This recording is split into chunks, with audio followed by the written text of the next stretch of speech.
šiht, domov, 24 ur, spat, Radio 1 in to je to. In kaj ti dobiš? Ti sploh ne veš, kje si.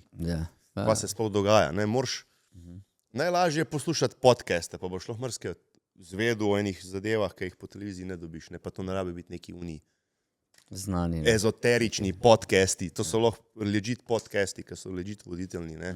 Ampak so gosti taki in drugačni in lahko zveš ogromno zadev, kaj se dogaja po svetu.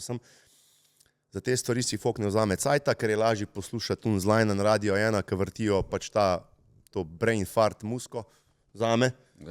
Ne? Pa tudi ostali radioti, ki jih ne poslušam, ker mi gre zmer na bruhanje. Mogoče tebi ne. In na takih, kot sem jaz, in jaz tudi nas se tako gledam. Jaz sem še en mejhen tam pamš, ampak si mislim, se bo prišel še moj cajt, ker treba je to vrniti malo nazaj. Ne, nimate prav.